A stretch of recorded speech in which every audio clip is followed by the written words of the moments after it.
Okay, Carol Appenzeller thinks about growing food more than anyone probably should, and that is to our benefit. She's been growing veggies for 3 decades, 15 years right here on Bainbridge Island. Carol lives on less than a quarter acre, and she has the equivalent of 33 4-foot by 8-foot garden beds. Please welcome Carol. Thanks very much, John. And I think we all should be grateful to John for initiating this class through Bainbridge Prepares. And he's in partnership with Sean Swally, and they're heading up the Bainbridge Prepares Food Resiliency unit, you might say, team. So that's where this comes from. So if you're here for resiliency ideas within the series, we'll talk about those. And if you are just a new gardener or a somewhat more experienced gardener, then we'll just enjoy learning more and more about getting better at gardening. Probably through sharing our experiences quite a lot. That's why it's called Veg Club. Tonight, I'm going to do a lot of talking and show you some slides and pictures. If I were in a regular class, like a classroom, I would start out by asking a lot of questions about what you need. So I typically get a mix of people. I can get people who've never gardened and they don't know where to put their veg beds and things like that. But then I'll get more experienced gardeners. So it would help me in an in-person situation. I could just ask and have hands raised and things to find out what you are interested in. So I'll show you what I think you'll leave here with tonight. And I'd like to ask you a hand-raising question. So a question that will require you to raise your hand, one or two of those. So here is, let's see. Yep. I'm good at this so far. This is what I think you'll be able to do by the end of the meeting to find the best spot for your garden space, even if you don't have a yard, and pick the right kinds of beds, know when you should dig, and find suppliers of seeds that are really great for our area, and know how to read a seed catalog to find the ones within those or the ones from non-local nurseries that will provide you with the best varieties, and know when to plant your crops, get good calendars, get good ability to overlap your crops so that you can increase the productivity of your beds. But see those first two, it says find the best garden space and choose your types of beds. I don't know how much time you want me to spend on that because I don't know where you all are. So I wonder if I could ask you two questions. I'd like you to vote yes if you would like to have me spend a bit of time, quite a bit of time on how to find the best or additional garden space, like sussing out the sun on your property and finding opportunities to garden maybe not on your property. So can you click hand raised or go down and, so that's if you want that. I see Carrie raised her hand. 1, 2, okay, so that tells me something right there. Good.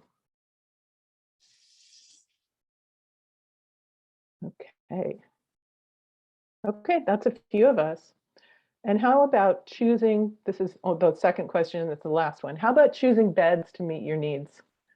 Like different kinds of beds, and what are the advantages and disadvantages? Thank you. I see it. I see yeses and hands. Thank you very much. Okay, so this is what I think you'll get out of here with. I know you'll get out of here with this. I have a question for you.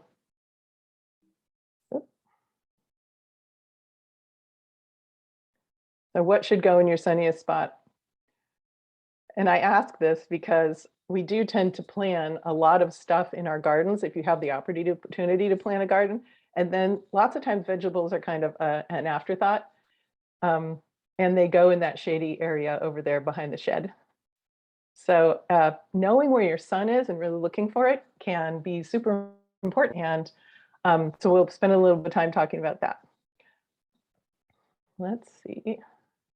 One way to know where your sun is and to get yourself to focus on it is to sketch your yard, sketch your space.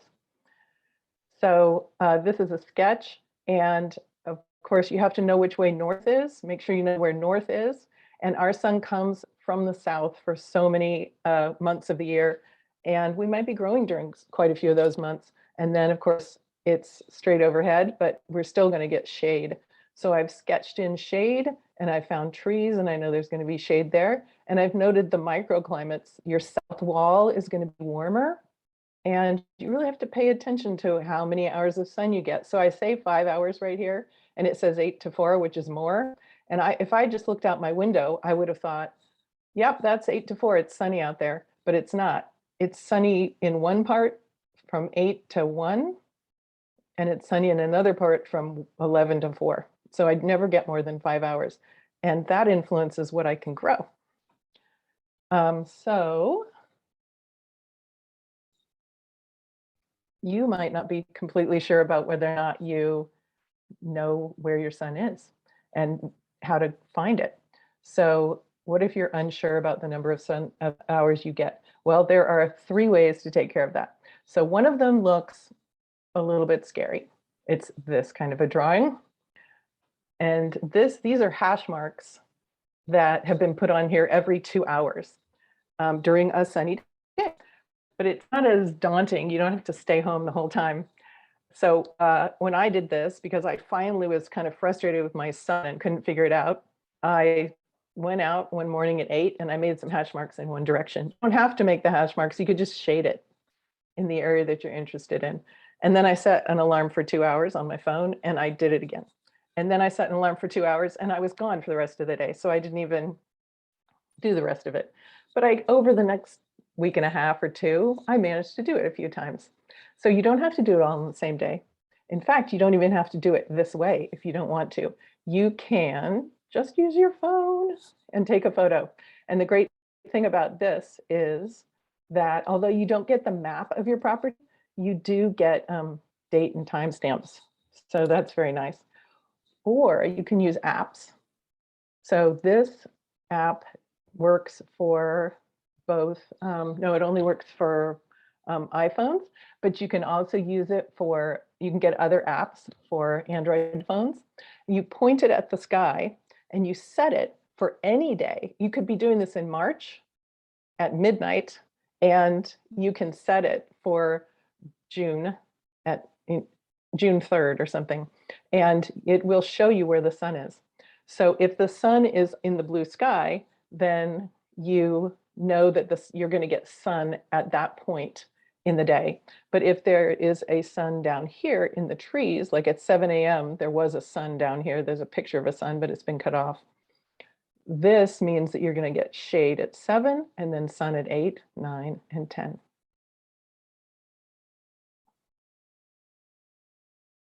Do we have any questions about that?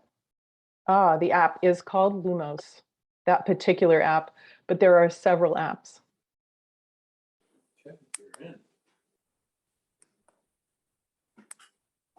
So people come to my garden and they say, oh, you get so much sun, you're so lucky, that's why it works for you.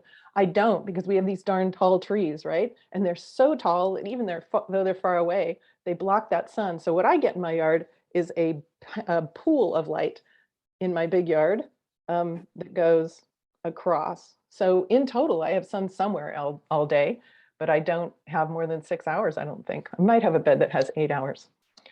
So if we have limited sun, what should we do? Well, if you get 6 or more hours, especially in a warm spot, we want to put the Mediterranean plants there, the warm Asian plants, the Native American plants that are that love heat.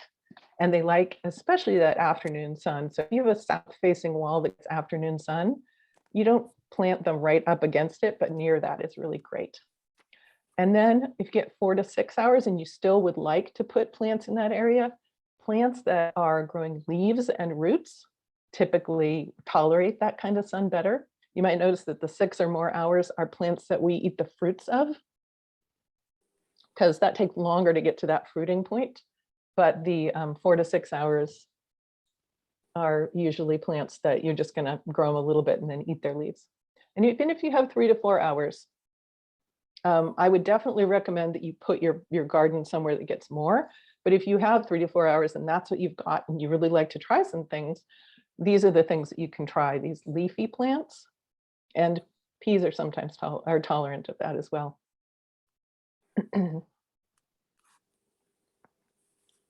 I want to remind you that you can put veg in your front yard. These aren't even the prettiest front yard pictures. My veg, I have a lot of veg in my front yard. Look here. Let's check questions. The app name is Lumos, Lumos. That's the example that I gave, and that is for iPhones, but there are other ones for other phones. Do we have any questions on the placement or looking for sun section? Thank you. Thanks, Lauren. Lauren wrote Lumos, Lumos. Okay. Now, what if you don't have any place for a garden and you have no room for a garden at all? Do you know our pea patches? We have a lot of pea patches on the island and they are very well used. A pea patch is a place where you rent a bed. So this is Wacky Nut pea patch. Some of them are privately owned, some of them are through parks and churches and things like that. So we have, I think, 6 on the island. I have a resource page for you that I'm going to give you if you trade, if you let me email it to you. And it has a big table. It shows all the pea patches, how much it costs, who you have to contact and everything. So that is one of our pea patches. You get, here are a couple more of ours. You get information from other gardeners. You usually have storage or shared tools, or some of them have parties and classes, and they grow starts together and all kinds of things. But these 2 are downtown. Do you know that there are 2 pea patches right downtown? Yeah, on Bainbridge. And for people who are not on the island, there are 4 pea patches that I know of that are in the other parts of Kitsap County, and they're on the list as well. And here are 2 of them. One is in Bremerton, the one on the left is in Bremerton, and the one on the right is in Poulsbo. This one's in Poulsbo. And there's one in Kingston. And here's the last part. There are so many of these informal arrangements that people make.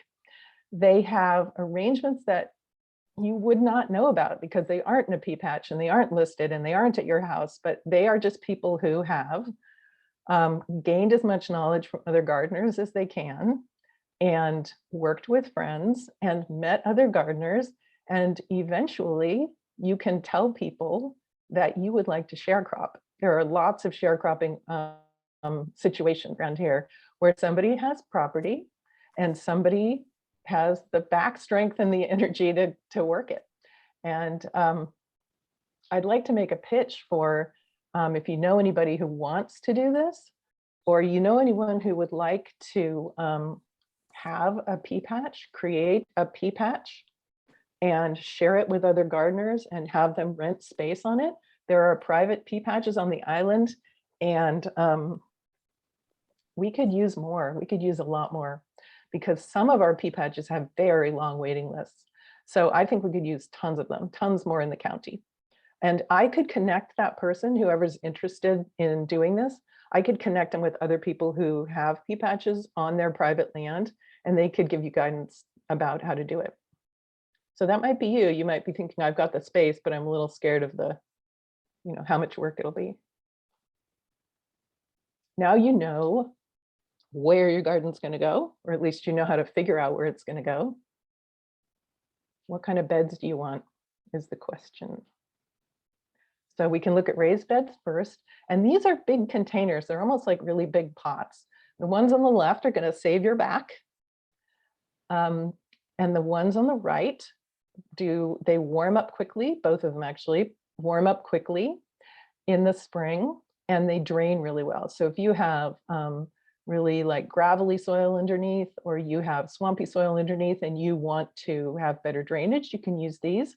If you just like the look of everything being contained, sometimes people use those when they know that they need to put their garden in the front yard and they want it to be contained. The one on the left is a little bit shallow, so I wouldn't put a tomato or a big broccoli in there, but it's great for greens, lettuce, spinach, herbs, and things like that. And if you do fill them, we fill them with raised bed mix. We don't fill them with garden soil because that's too water retentive. So when you fill them up all the way.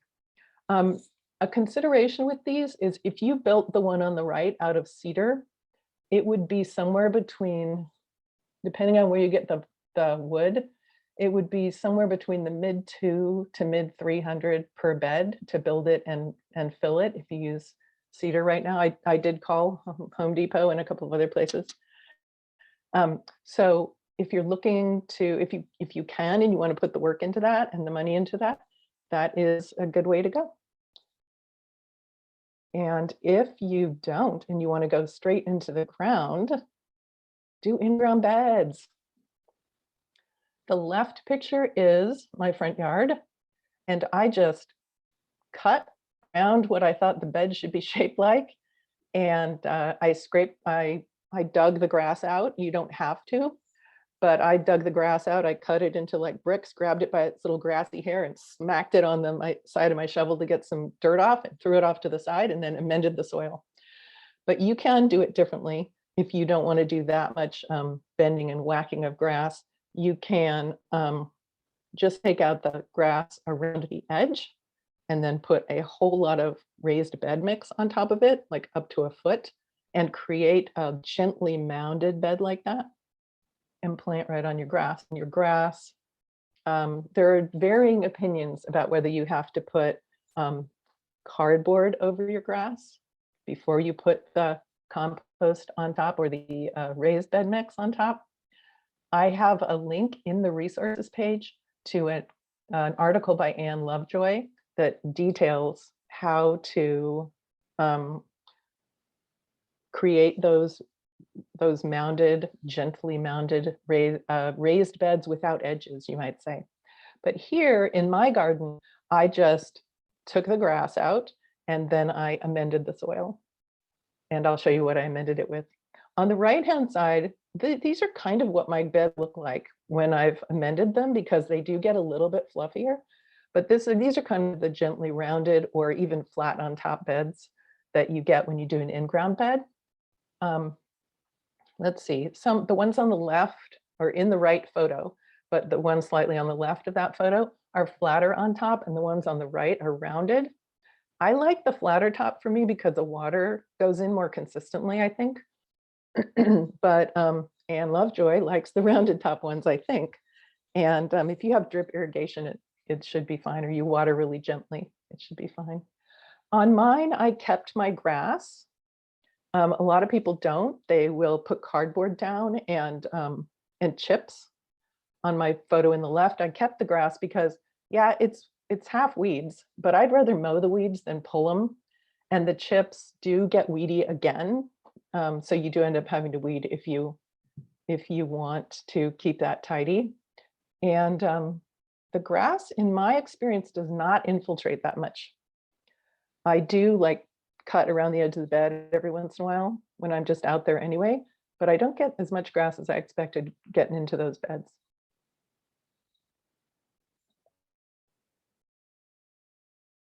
Take a peek. Oh yeah, what if you don't even have those? Here we have containers. The upper left is dryer drums. The lower left is a salad bar from a pizza place. If you have hanging baskets on your railing, like the upper right, you'll need to feed and water those more frequently. So I'll give you some rules for that. I like the lower right because some people, I had a house where at certain times of year, the only thing that got sun in the backyard was the fence. Though those are not bolted to the fence, they're bolted to 2x4s, which are touching the ground because that wood and soil is heavy. And then that's screwed onto the fence just for stability. The lower left, Josh Hart wants to know, that is a salad bar, like from a pizza place where they have the ice and the plates of like pepperoncini. And this person's husband brought it home and she said, well, what are we going to do with that? And she thought, wait, herb garden.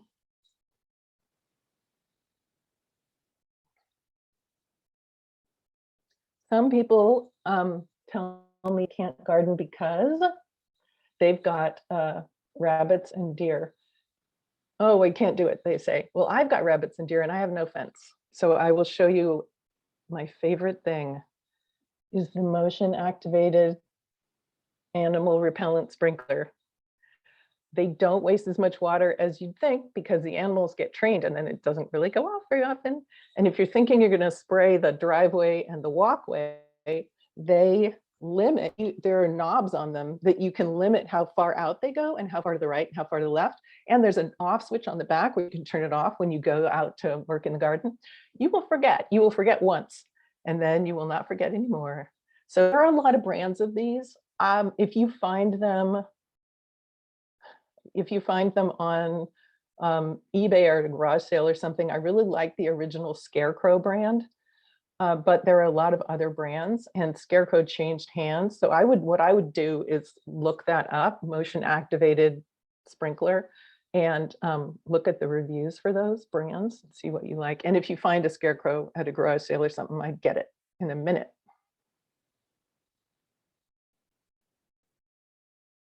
The deer eat up to the back of mine, by the way, because I like the deer. They go all the way up to the back, grazing along, and then they look at the sprinkler and go, oh yeah, I remember that. Not going up the front. So we're gonna have tips for beds. Orient them north and south if you can. Probably no wider than 4 feet because it hurts your back to reach to the middle. And we're not gonna walk in these beds. We just leave them so they stay fluffy. I would keep the size flexible until you know how much is right for you. Sometimes people go too big and they exhaust themselves, or they go too small and they put a really rigid, expensive fence around the outside, and then they wish they had more space.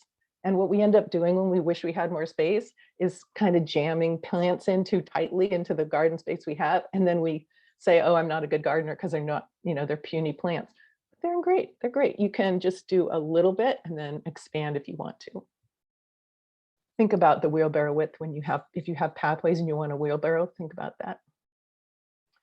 And put your climbers at the back of your climbers and your tall plants at the back north end of your beds because they're going to shade everything behind them. John wants to know why, let's see. Oh, Carrie wants to know why I like Scarecrow brand. Well, because I have a lot of experience and they come apart easily so that if a part goes wrong on one of them, I can Frankenstein a piece from another one. They had really good customer support. So I guess that's probably why I'm loyal, but they did change hands. So it is called a Scarecrow motion activated sprinkler. Thank you, John, for doing a little bit of writing for me. Let's go up to container tips. If you have containers, I tell you that containers need holes in the bottom, which seems really obvious to me, but I told a friend that she should grow tomatoes, and after it died, she said, you didn't tell me it needed holes in the bottom. So they need drainage.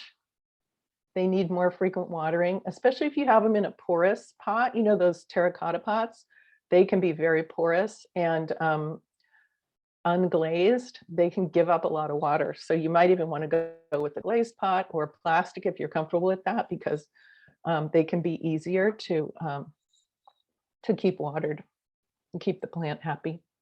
And because that root space is limited in pots, you want to fertilize with a balanced soluble fertilizer in water during It's usually once every other week, but during your peak production or when that pot is really full of roots, you might be doing that every week. Just watch your plant and see if it starts to get yellow. A good brand for that, any soluble one that is that has even numbers, or it doesn't have, it's not like they have 3 numbers. They have nitrogen, phosphorus, and potassium, the NPK. And so you want something that is not 0 in each of those places. So I wouldn't do 10, 0, 0, but 3, 5, 2 would be fine. And one brand that has that is Neptune is the brand. I will probably put it in the resource page when we get it. So bigger is better for containers, for a lot of containers, if you have big plants. So you want to have a tomato in at least a 5-gallon, and bigger for them is better. But lettuce and herbs can go in shallow wide pots. And here are some trellises. Speaking of trellises on the north side, if you make it out of sticks, make it strong, really bind them together. I really like, this is concrete reinforcing wire. It's remesh, it's super flexible. You can make cloches out of it. You can do all kinds of things. And I will tell you, when it's time for us to talk trellises, we're actually going to do trellises more in the next class. I will tell you more about that and your sources for it. And these are tomatoes that have been trellised. And I'm going to teach you later in the year, if you come to the class in, I think it's April, we're going to talk about how to trellis tomatoes and prune them, because it keeps them healthier if you want to do it that way. So raised bed mix is what you're going to put in your raised beds, whether they have sides or not. If you have a very, very deep plan, a plan to make a very deep raised bed with the article that Anne Lovejoy has written, that's in the resource page, she recommends raised bed mix for that. It's not always called raised bed mix. Sometimes it's called garden bounty or something like that. But when you use your raised bed mix, you're going to use also some all-purpose fertilizer. So again, you want, I recommend organic all-purpose fertilizer. It's gentler, it's easier to control, it's easier to manage if you have an organic product. It supports soil biota. And they aren't always 5-5-5, you know, but they're fine if they're your basic all-purpose. I like Down to Earth, and Dr. Earth is another brand. So that's Down to Earth, which is on this package, and Dr. Earth. For the in-ground beds where you just remove your grass and then you want to dig in something, our soil around here has some clay and some grit. So I just put compost in it, and I think that's really productive. If you were starting, I would do 3 to 4 inches of compost at the most. And then every year, like for me, I did like 3 inches, 2 inches, 1 inch, and now I just do like maybe 1 inch total in the year. But we're going to keep adding, and we keep adding compost every year, and we add some fertilizer every year. Look at this cost. Okay, I just want to point out that if you're going to fill up, say, 3 4x8 beds, you're going to need, if you want to put, say, 3 inches of compost on each of those 4x8 beds, you're going to need a yard of compost. That's about half of this stack right here. If you buy the worst compost you can find on sale, that will cost you $75. If you want to get some better compost, it could cost you $130. But look, if you get it delivered, it's $40 to $75. And if you get it yourself, you go out and get it yourself, it's even less. So in the resource page, I list Tills, which is on Bainbridge, and Olympic Organics, which is in Bremerton, but also in Kingston. And they will deliver. The delivery price goes down as you get more, as you order more. So I've been known to hound my neighbors. Do you want a yard? Do you want a yard of compost? Do you want a yard? So that I find somebody who'll split, 3 yards with me or something. One time I even got the truck to dump half of it at their house and half of it at my house. They were very accommodating. And there's also a really fancy one called Oli Fish Compost, which I've listed at the bottom. It's $110 a yard. I've used it and it's really good, but it is more expensive. You can ask especially Olympic Organics, she's willing to talk to you on the phone and tell you about all what's in the products and how they test them and how careful they are and all that kind of thing. So I would recommend going there. And that also is on the resources page.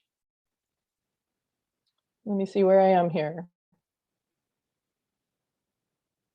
Okay. So some tips for amending. Okay. Do you know the squeeze and poke test? You grab, you don't, is it time to dig is the question. Is it too wet? So you grab yourself a handful of soil from your garden and you give a squeeze. And if water comes out of it, that's too wet. But you open your hand, and if it crumbles to powder and you can't get it to stick together at all, that's too dry. So what you want is to squeeze it and it holds together. It might just fall apart when you open your hand, just barely fall apart, or you give it a poke and it falls apart. And that's when you should dig.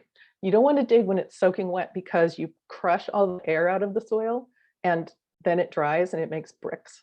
And it's really bad for the soil and the organisms too. You can warm the soil early with clear plastic 2 weeks before digging. I'm not advising anybody to go get plastic, but there's always some refuse plastic that you can get hold of from an appliance store or something, or even just a small piece of plastic. I want to warm up the section just for my peas.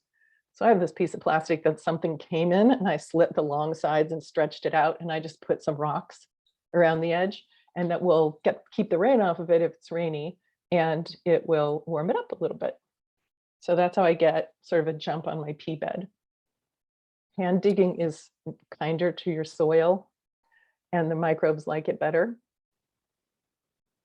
And you can, in your first year's garden, if you're making a new bed in the ground, you can dig as deep as you can and try to loosen that soil and allow some of your compost to get down there.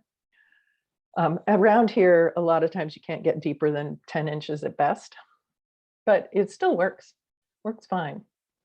In subsequent years, you don't really need to keep digging so deeply. You can see how this works for you, but you can just take your fork, your garden fork, and put it straight down in the ground and get it as deep as you can, stand on it or whatever, and then pull the handle straight back, and it's just going to loosen it, lift it a little bit, get a little air in there, and some of the fertilizer and compost that you put on the surface will work down in there. You can gently mix it. That's what I usually do, but you don't have to really, we're finding you don't really have to double dig or anything. And if you're making compost from manure and you're doing it this month, then ask me about clopyralid first. Ask me about compost from manure if that's a specific question you're interested in. Christy wants to know, what do I add to last year's soil? Let's see.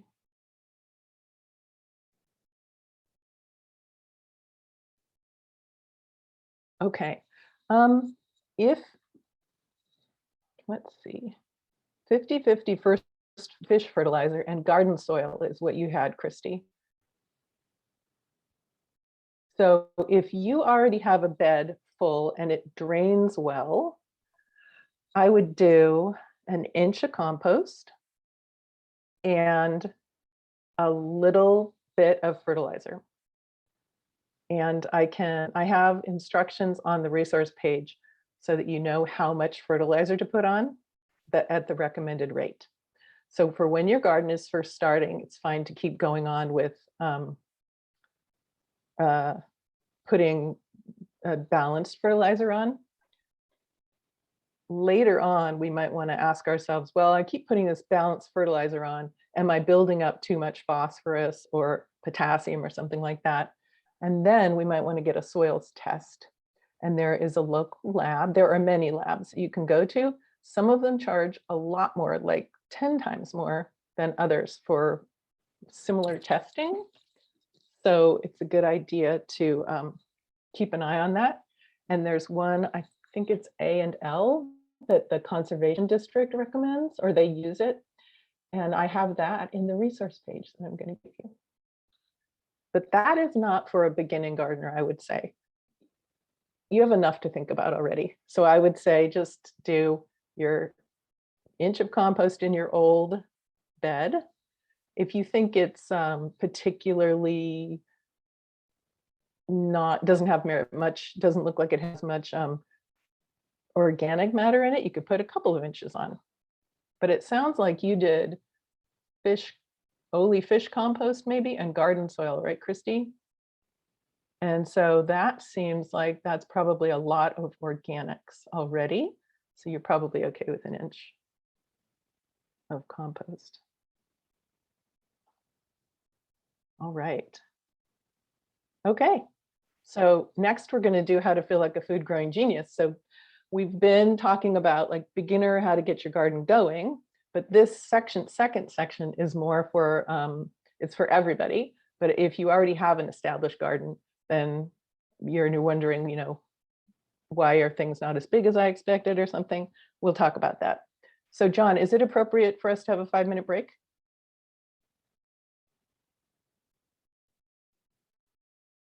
Hmm. 5 minutes would work perfectly.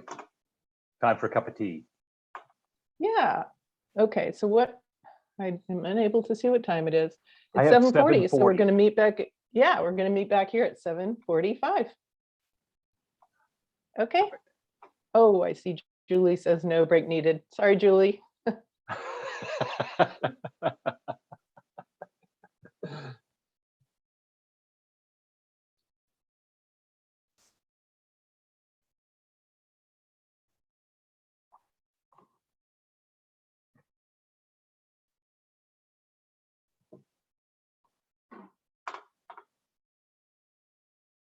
Oh, thanks, Lauren. You're sweet.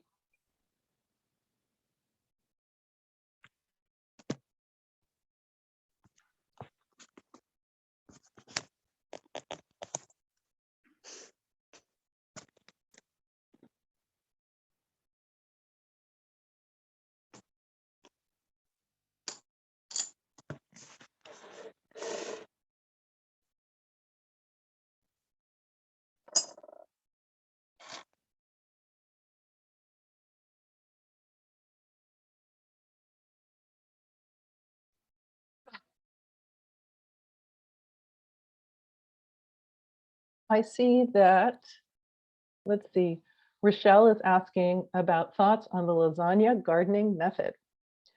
There are different versions of lasagna gardening. Let's see. So originally it was mow your grass super short, put cardboard on, put really high nitrogen stuff like alfalfa meal or blood meal, if you do that, on there, and then or even chopped grass, but you need a lot of greens to make it green, enough nitrogen to break down that cardboard. And then you go brown layer, that's like leaves, brown leaves, and then green stuff with its high nitrogen, and then brown stuff and green stuff, and then a lot of mulch on top.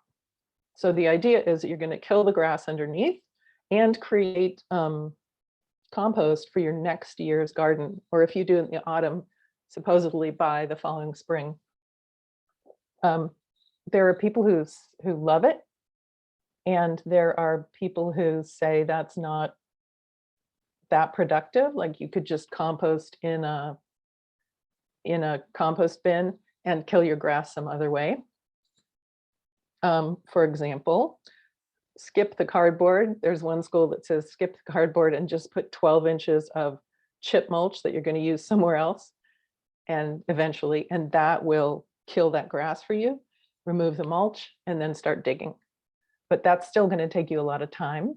So if you're interested in gardening now, I think the article that's in the resource page from Anne Lovejoy, where she suggests that you just put down piles of, like a foot deep pile of compost, might be not compost, but raised bed mix, might be interesting to you. The way I've done it is, you probably heard earlier that I've dug it out and I didn't do lasagna gardening, but when I have done something similar to that, I dug around the edge to make a border where I knew that was the difference between the pathway and the bed. So what I mean by dug that out is I removed the grass at the edge. And then I covered the rest of the grass with cardboard and high nitrogen stuff. And then I put on top of that my basically raised bed mix. So inches, a big layer of that. And I left that, I happen to have left that over winter. But if you have a lot of space in that raised bed mix, you should be able to grow some plants in there. So I realize that's a really equivocal answer because I've given you 3 options, but those are things to think about. And if you do the original lasagna gardening, where you're doing green stuff, brown stuff, green stuff, brown stuff, you're making a compost pile there. You're not making a garden right now to grow in, because that rotting process, the bacteria that are in there breaking it down, use up the nutrients and they're not available right away to the plants. I hope that helped. If that didn't help, Rochelle, then please give us more questions in the chat. Okay, we ready to feel like a food gardening genius? I'm hoping. Give me a sec here.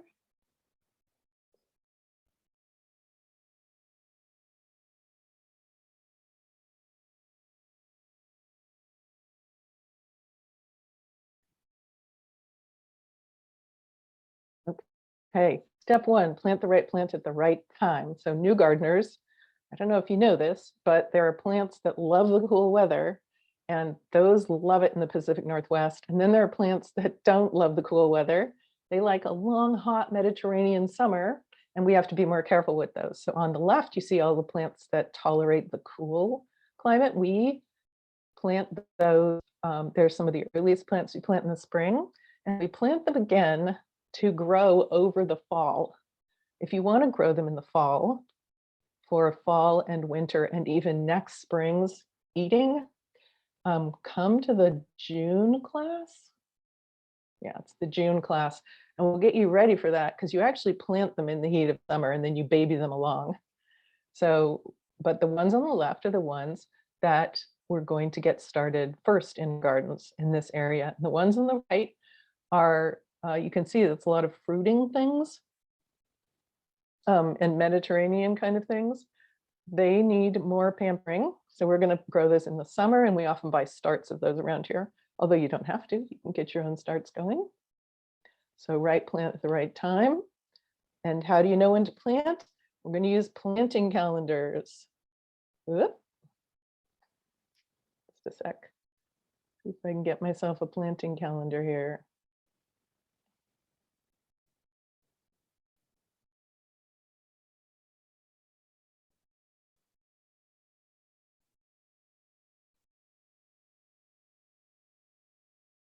Well, I'm learning that this particular version, this particular setup, is not my favorite. Okay, I love this planting calendar. I love this one because he tells me exactly when he grows stuff. And this is in the resource page. But if you want to know, it's westsidegardener.com. So if John, if you're typing, westsidegardener.com. So he tells me exactly when he's doing it. And some people think that is too dictatorial, but I'd like to know that. I don't want a 6-month period during which I could maybe plant these things. I want to know what his dates are, and then I can play with it myself if I want to do it earlier or later. So he says, sow more salad veggies. And he says, start your eggplants right around April 1st. And he even does say equivocal things like, you could do this now, but you should have done it last month, that kind of thing. So I really love this planting calendar. There are also graphical calendars that are, they give you a much broader range. And what they're telling you, though, is you could plant anytime during that range. And I would say at the beginning and the end of that range is not your most, you're not assured of your greatest success during that period.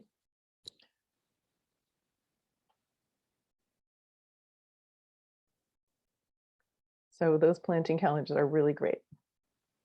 And we're going to choose Northwest adapted varieties. So I imagine that you've all seen territorial seed in the shops, in the like local nurseries. Territorial seed is a locally adapted variety, but they're not the only ones. They are probably the only one that's in the shops, but there are a lot more. So I hope you all rush to get some catalogs from these other companies and go online and take a look at them, because we have so many Northwest adapted seed houses, and many of them, including Peace Seeds, which is on the right, and Adaptive and Deep Harvest.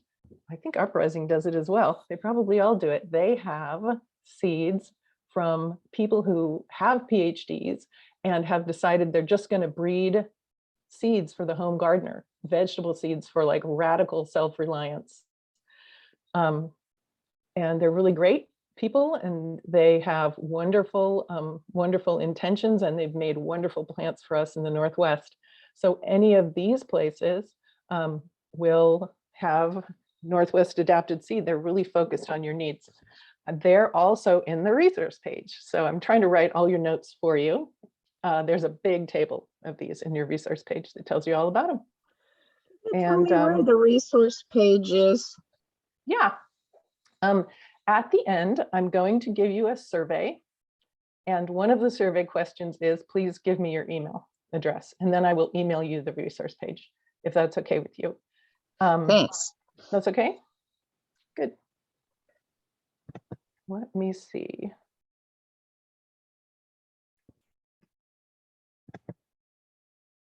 I'm going to stop sharing for just a second and get this link, and then I'll be right back.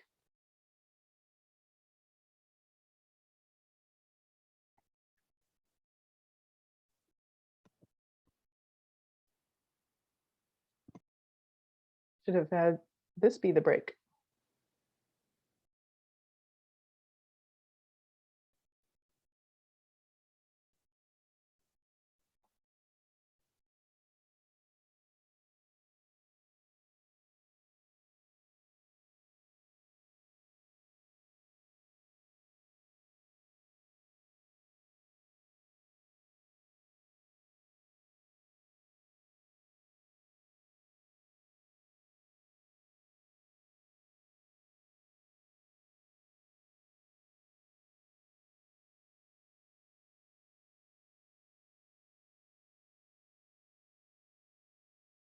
Thank you. Okay, we're also going to choose the right varieties.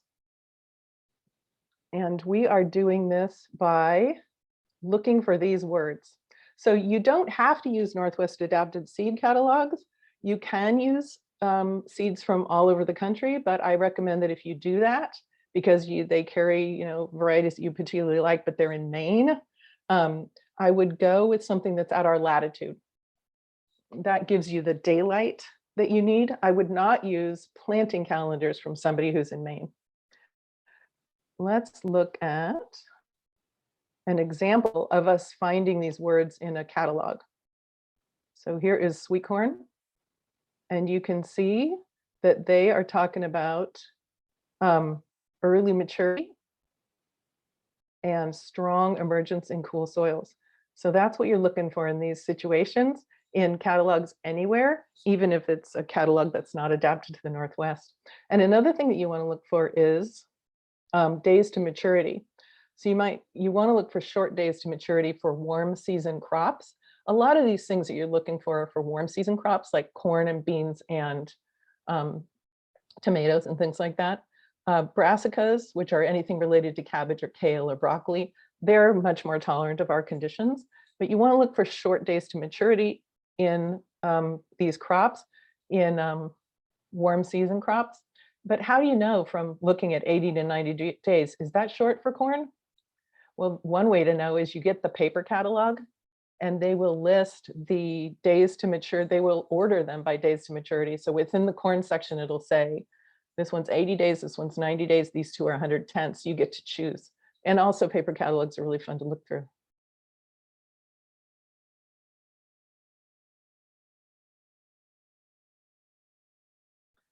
So another, number 4 of how to be successful is grow small successions in a variety of crops. So the garden on the left, I bet that was super fun to plant, and they had a whole packet of greens, seeds for this lettuce, and you love planting them, right? It's just so fun to plant them. But then all of that's going to be ripe all at the same time.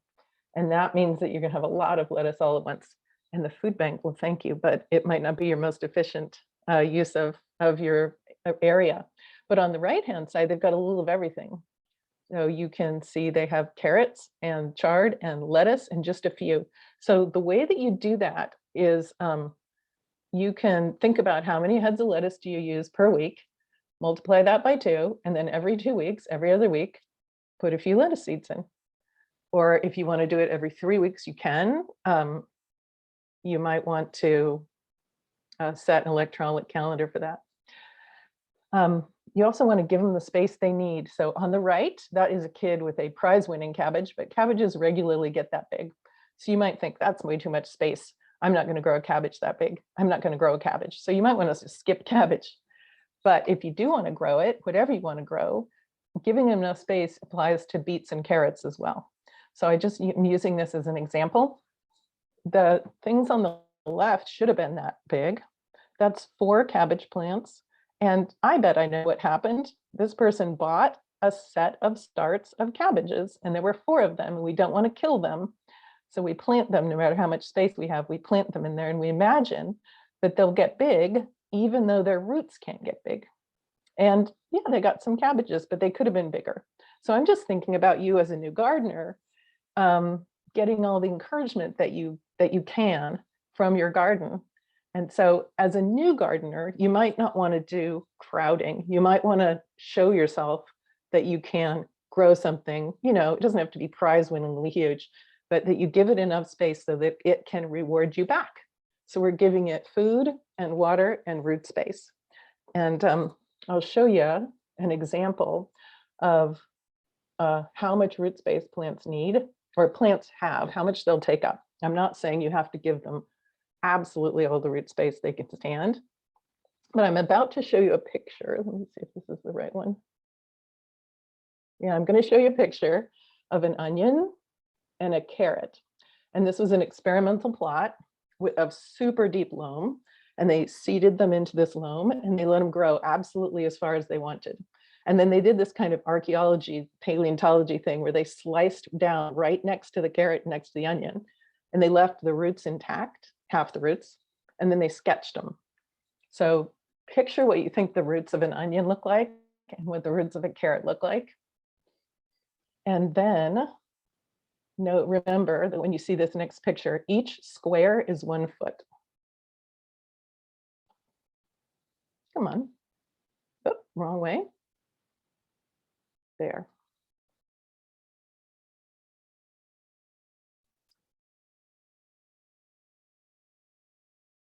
So that's how far they'll go if you just let them go. And they may have been looking for food and water as well, but they will go pretty far. Now, this does not happen in our soil because they run into rocks and things like that, but they do go down between the rocks. A tomato plant will really range in your garden. It will really reach out and find the food it needs, starving the plants around it if necessary.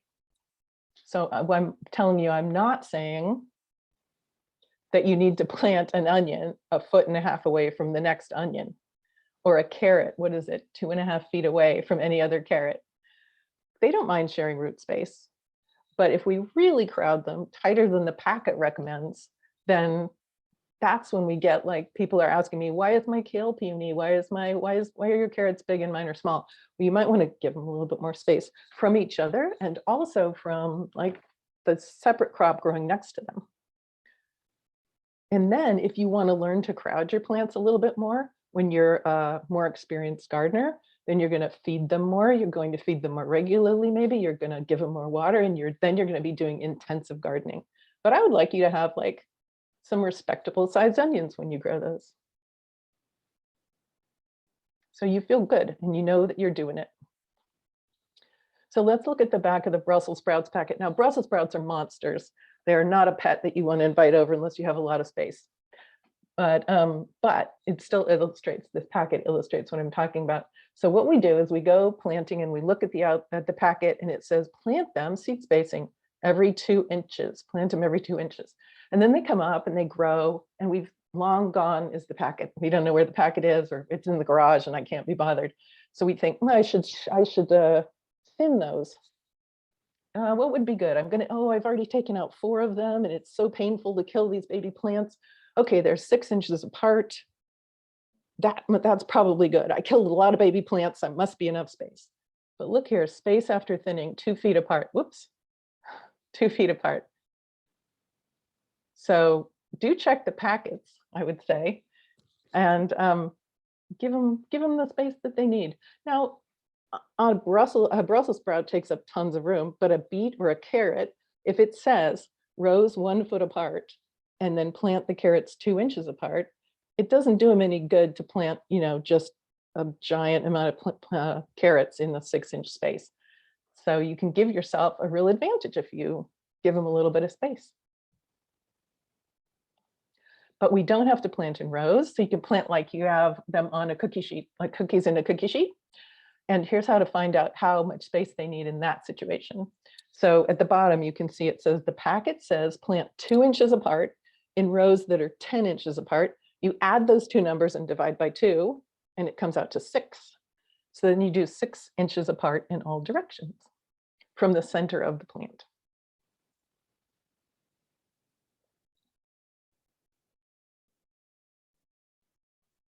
And then we want to, key number 6, keep them happy.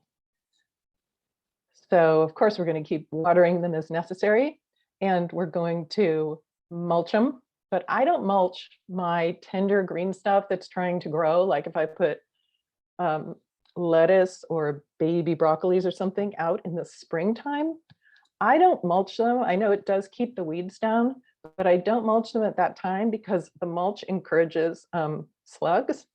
And I'm not very great about staying on top of the slugs. So I like to make it a little bit harder for the slugs to get to them, have it a little bit more exposed and fewer sleeping places right next to my lettuce. So I might wait to mulch them until it gets a little bit warmer. The surface of the soil tends to dry out a little bit and it gets a little bit, the soil itself warms up. So the plants are growing a little bit faster so they can keep up. And then I think, oh, well, I need to retain some moisture. So I'm going to cover them up with leaves. Chopped leaves is what I use a lot of. And also, if you're pulling one crop out and you're putting another crop in, supplement with a little sprinkling of fertilizer. Work that in and loosen the soil up a little bit so that those babies can be happy. I would not mulch with chips, really coarse stuff in your garden. I wouldn't mulch annual crops with that because you can end up incorporating that into the soil. And then that wrecks the soil microbes and it uses up some of the nitrogen.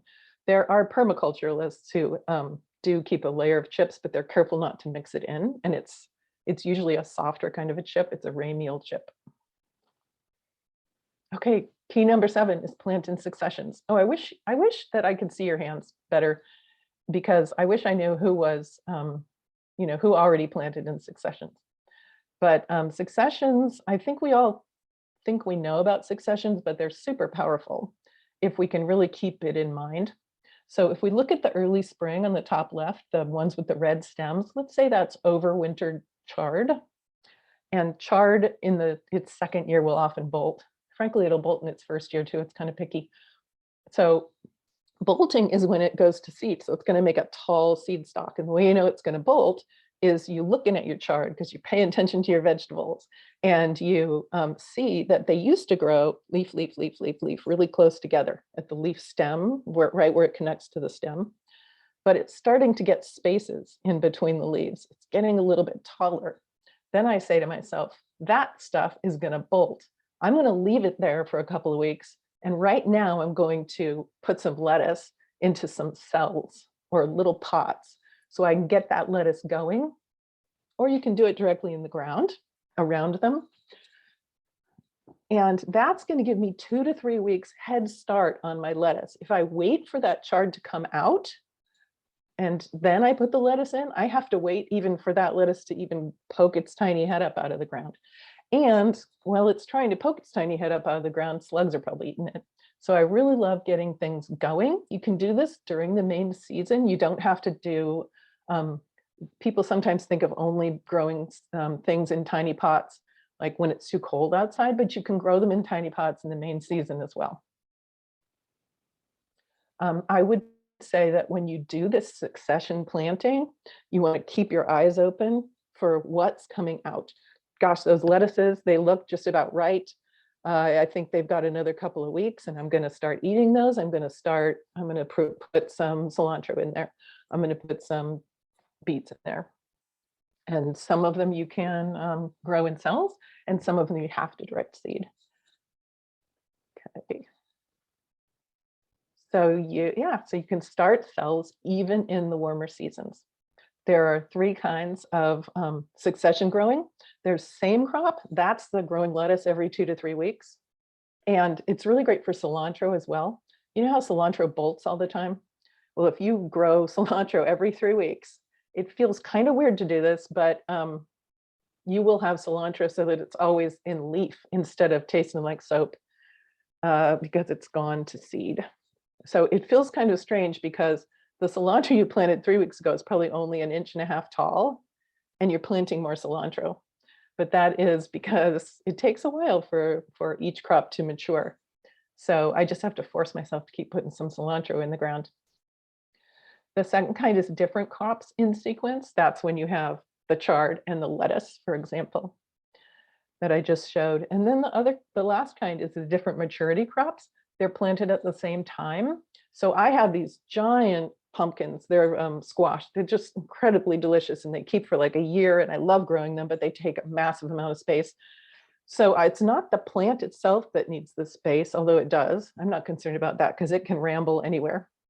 But it's the roots themselves. They need like a 3 by 4 foot area just for them. But that's a waste when I take this little tiny squash plant and I put it in the middle and then I just see all this space around it. So I'm going to put something in that matures quickly and might actually like the leaf cover by the time the squash takes off. So I'm going to put lettuce in there because lettuce is quick. You can cut it off anytime you feel like, you can cut it off as a baby or a teenager. And by the time that squash runs, that lettuce is going to be done.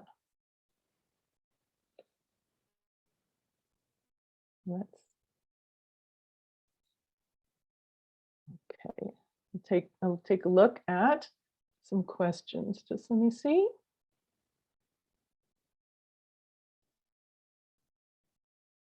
Just heart. Oh, he's telling me already. Rare seeds, very nice.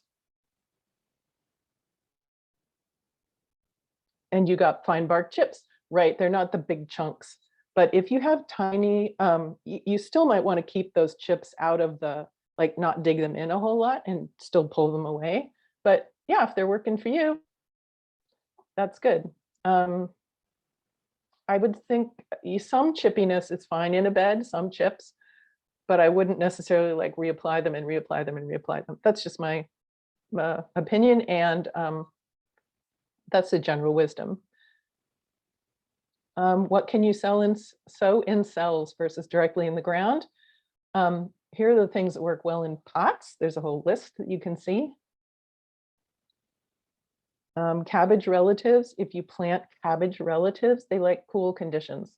So you can get them started inside of your house, but within 2 weeks, I would say you're going to want to have them out. Maybe if you can grow them in cooler conditions, that's a great idea to grow them in outside. If you're growing them in April, let's say, they can probably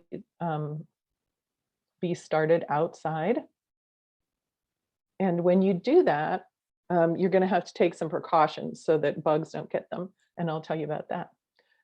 Generally, we sow directly into the ground anything that's a root crop. So parsnips, carrots, Belgian endive, and peas.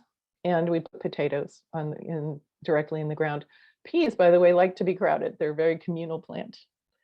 And healthier or easier sown directly are beans, beets, corn, and cukes, but people make exceptions to that all the time. My neighbor grows all of his beans and corn from starts, but he never lets them get root bound. And he's very gentle about putting them in. But generally we say, if you want to have really good odds of success, sow them directly. I sow my cukes into pots, and I just have to be super careful. They don't want to be crushed at all. So I like try not to let them know they've even been transplanted. And then these last ones, we have to grow them in pots because they take so long and they need to be big by the time we put them into the ground, and they need really warm weather. So that's why we're doing that.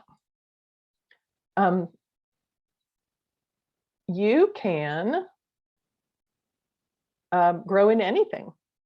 You can grow in little containers, leftover Tupperware, leftover bottoms of milk jugs, the tofu box that you rip the plastic top off of, cups, all kinds of things. They need drainage in the bottom, and you can put seedling mix in there, sterile seed starting mix. You can make your own, but that's like not a beginner gardener thing necessarily, unless you want to take that on as a project. In the upper right are cells that you can buy, but you don't have to buy those. If you don't want to have somebody make you more plastic, you can grow in these other things. But having a sterile seedling mix, seed starting mix that you can buy in a fairly small bag is a good idea. Once you get them growing, you can set them out when they have like 2 sets of true leaves. So that'd be 4 leaves. They usually have starting leaves that look like these right here, or the skinny leaves right here. And those are called cotyledons, but you see how their second set of leaves is very different in this plant? That's true leaves. So this plant has 2 true leaves. These plants have no true leaves yet. So once they have 4 true leaves, then you can separate them and plant them out.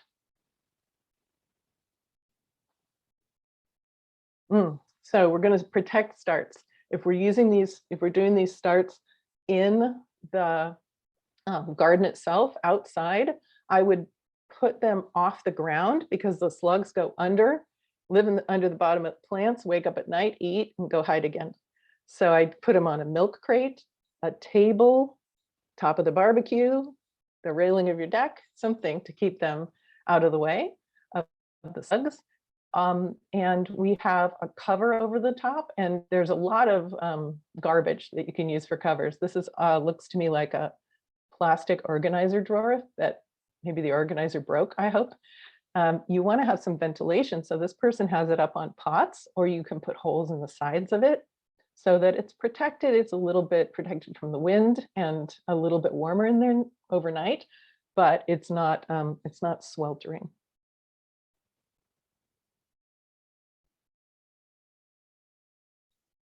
Okay.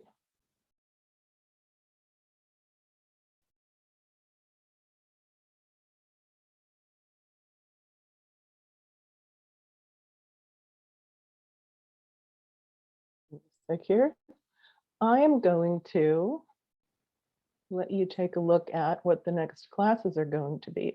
Here we can take you to the resources. Let's see. I'm going to show you what our next classes are going to be, and then I'll show you the resources. So here is the list of what we're going to be looking at for our classes in the future.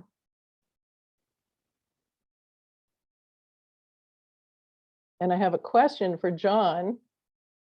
I want to talk about, not tonight, but can I do a gifts from the garden class at the end of this? Maybe we'll even have a November one if I get my. Absolutely. That sounds good. Okay. All right.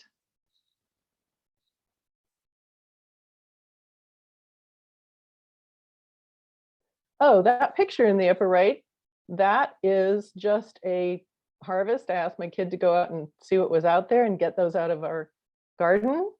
So that's spinach and escarole and a cabbage and carrots, and that was taken on January 19th. So you can grow a lot of stuff that you can eat all year. And my family, actually, I'm going to stop sharing while I'm still talking. My family, in a normal year, a typical year, we grow food for the whole year. We almost buy nothing. in a year. So I think that is pretty cool, if I do say so myself. It's very fun for us.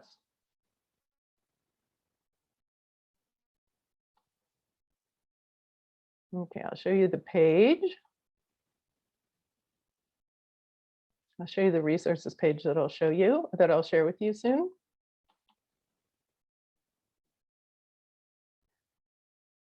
So you've got your planting calendar links and a bunch of really cool books. Oh, I forgot to show you the books that you can get. I don't even have them here. I have to run to the other room. But these are books that you can gather from the library or local bookstores.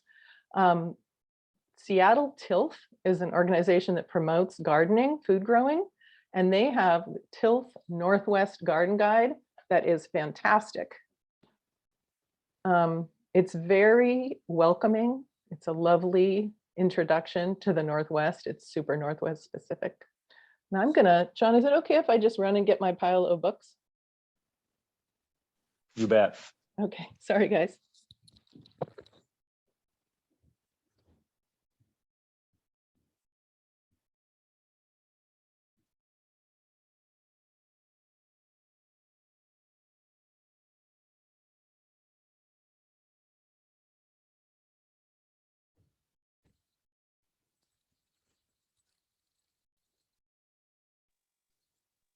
Okay, so there's the garden guide. Are you seeing me? Yes. And they have so many great, they have what you can plant in June, but they have specialty articles in here, how to recognize nutrient deficiencies in plants. And that is the book you're looking for. They've changed the title slightly, but it's really approachable. It's really great for a new gardener or frankly, somebody who's grown for quite a while. If you're looking for plans for your garden, this is also listed here. Oh no, it's going to be, I haven't put it in yet. Groundbreaking Food Gardens. It has tons of plans. And if they look too perfect for you, note that none of them is a photograph. They are all drawings. And that is because no one's garden looks this perfect. But they have all sorts of really great gardens for different purposes and different sizes. So that is a really cool one that will be on this list. We can't see them. Oh, shoot. Thanks for saying. Okay, there's Seattle Tilth Guide. So sorry about that. So they give you tons of guides, tons of guidance. This is the one that's really great and really friendly for new gardeners and more experienced gardeners. Okay, that is Groundbreaking Food Gardens. It'll also be in the list. And it has pictures of different gardens that you can put in. And these are real people's gardens. They are actual gardens that people own, and they have a profile of each one and why it works and who it works for. But as I said, it's not always, it's no photos because that would be really hard to get photos of their gardens at their peak. That's a great book. If you want one that is about resiliency and the philosophy of gardening, this is a great one. She's a plant breeder to the Northwest. This is the Tao of vegetable gardening, but she also wrote one specifically called The Resilient Gardener. And she is actually one of the subsistence gardeners. She's a subsistence food gardener who is also a plant breeder. And she has some interesting, she's just super down to earth. Then this is Steve Solomon. He's an extremely opinionated guy. He wrote Gardening When It Counts. So he talks about what if you don't have water? What if you need to grow food in an emergency situation, that kind of thing. It's a big book, but that's also on the list. So all this information is in that list. See if I can show you this again. Okay. Here's the article about how to make a bed without much digging, the Anne Lovejoy article. New gardeners, do you know that Anne Lovejoy is a garden guru who lives on Bainbridge and is much beloved and writes for all of us? She's pretty cool. So if you want to get your soil tested, this is the link for the soils test down here. A soil test will show you graphically. See if I go there. If I can show you what it looks like. Here's an example report. So I wouldn't say right when you put your garden in, you're certainly welcome to get a test. Some people like to know what to put in. But after a while, some people want to know, I keep putting this balanced fertilizer on and I don't know if I really need more of this phosphorus that's in this stuff or this potassium. So here's a graphical analysis for some people who submitted a soil sample, and A&L doesn't charge much for their soil samples. So if you go to their website that's in the resources page, you can get a soils test and find out what you need.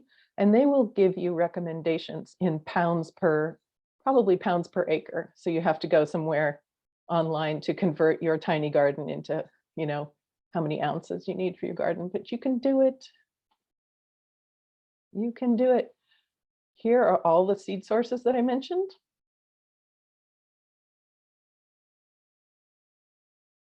And did you see, was it just Hart who said rare seeds? They do use rare seeds, which is not on here. There are lots more.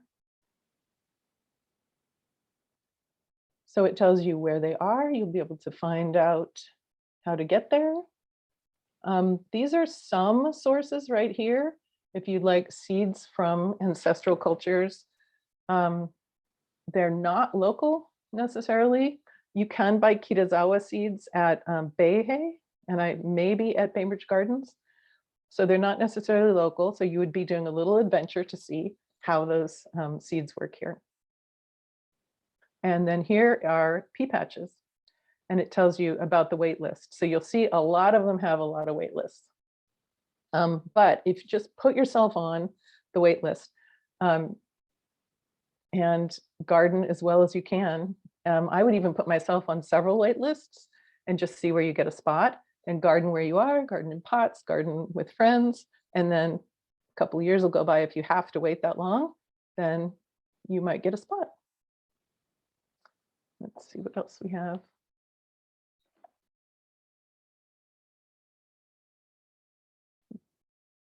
I'm frozen. There we go. There are rotation groups here too, which we're going to cover later in the year. That's part of keeping your soil healthy.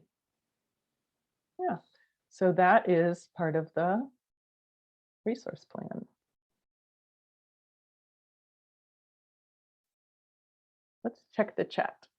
John, do you see any questions? Yes, there's one from Cindy. Can you only use seeds for one season? No, you can save your seeds. Cool and dry is a great way to save them, but a lot of people save them, on a shelf in the garage. There are charts that you can find that tell you how long each seed lasts, because some kinds of seeds don't keep as well. Parsnip, for example, it's suggested that you do buy a new seed every year for parsnip. But many seeds keep for longer than that. But if you can keep them in a drier place, it's better.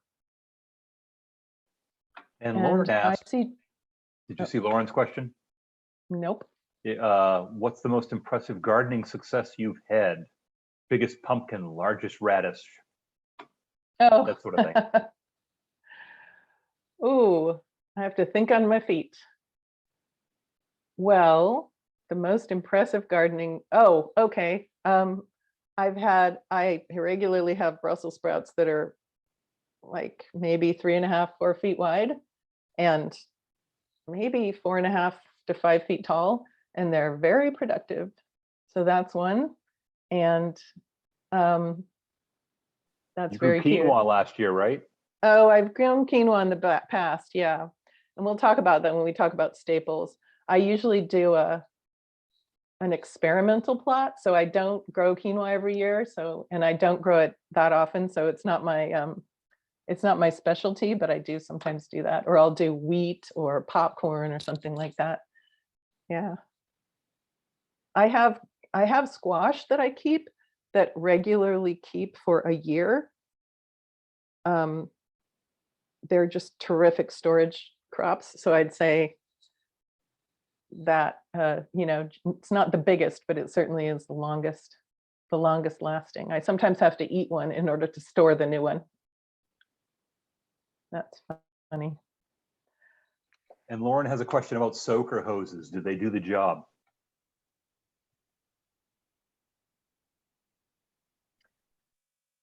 Yeah, soaker hoses can work in a plot. I tend to put them in very thickly because I really want that whole root space to be saturated. I don't mean soaking wet, but I don't want wet spot, dry spot, wet spot, dry spot. So there are different kinds of hoses. There are the weeping soaker hoses. I would put those under the mulch so that they don't end up just having a lot of the moisture evaporate in the sun. And there are also drip. And I use those for some of my beds, but I tend to put them more in a more concentrated pattern than might be recommended, because I am concerned about that dry spot, wet spot, dry spot that you can get. I do a lot of hand watering right now, but I'm trying to increase my my soaker hose. And when I hand water, I'd like to say I don't like just blast it all over the top. I usually have it at the ground level, and I'm pretty judicious about it. Soaker hoses. Yeah, and you see that Peter Blank says that SunCalc is a good sun mapping site, and Just Heart is a font of information. Cool. A resource from Vashon, eatwild.com. Just Heart, is that about wild foods, or is that about garden foods? Because I love picking wild stuff too. I even considered having one of our classes be just on wild food.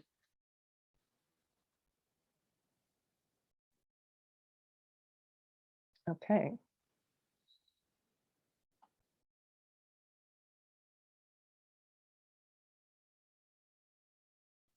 So I'd like you to remember something, and that is that you will have stuff go wrong.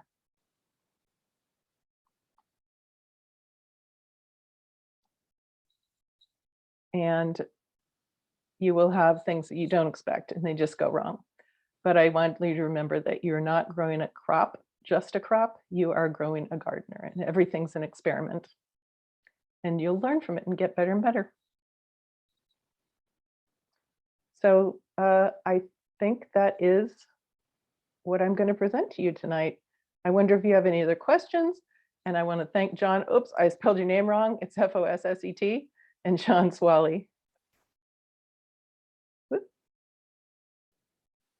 Carol, would you be able to share the link for the form in the survey form in the chat? Yes, we can just I'm click on it, going please. to. I'm going to do that. I'm going to stop sharing for a sec and find it.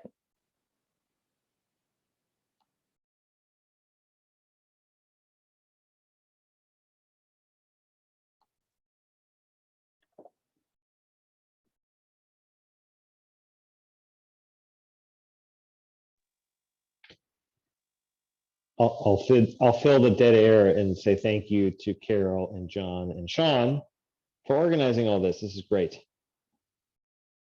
Well, thank you very much. It's been a pleasure to do it, and I'm so glad that you all came.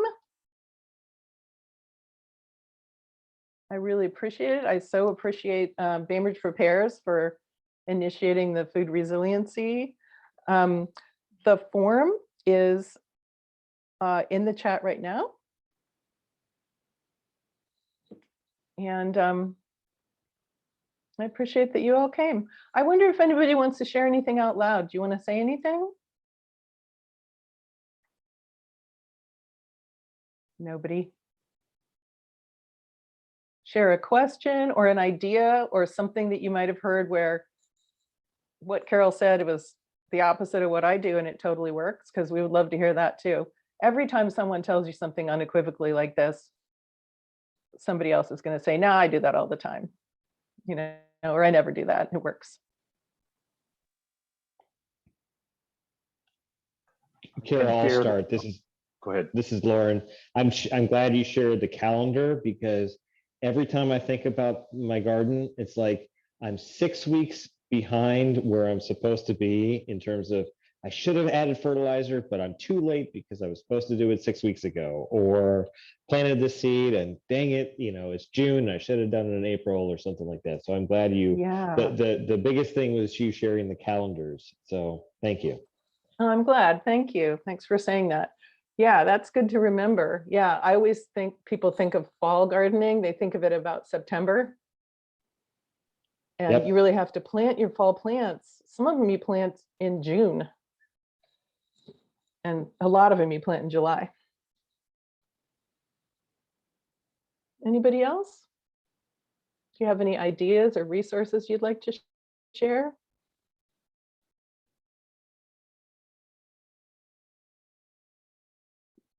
Well, the form that I'm asking you to fill out just asks, how helpful was this subject, this subject, this subject? What's your email? And is there anything else you'd like me to know?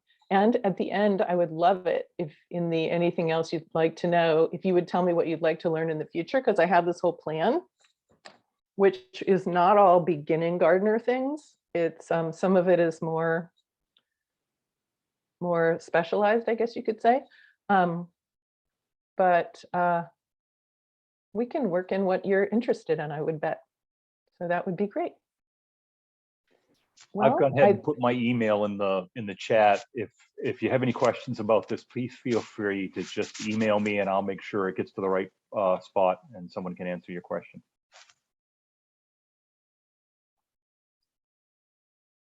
That's great. And are you comfortable forwarding questions to me if necessary? Okay. All right. Well, that will be superb. Well, I guess that's it, right, John? It is. We'll do this again on March 8th at 7 p.m. The link will be on the library's calendar website. I'll be posting it on Facebook. Feel free to interact with any of the posts. It always helps get the word out and share the information with everybody you know. The topic for March is going to be season extension. Get more from your garden. Some more fantastic information from Carol. I can't wait. Yeah, I can do a slight pitch for that one, actually, briefly. Go Oh, for well, it. that's okay. Lots of we're going to talk about lights. If you want to start using lights inexpensively and simply without a $1,500 setup, how to make cloches for your garden, low covers that are really easy to move and flexible, and how to protect your garden, and how to make your warm season, like peppers and things, bear more consistently and earlier. Yeah, and even protect all the way through next spring. So I hope to see you there. Thank you all. It's really great that you came. I just love it. It's great to see you all. Thanks very much. Thank you, Carol. Bye-bye.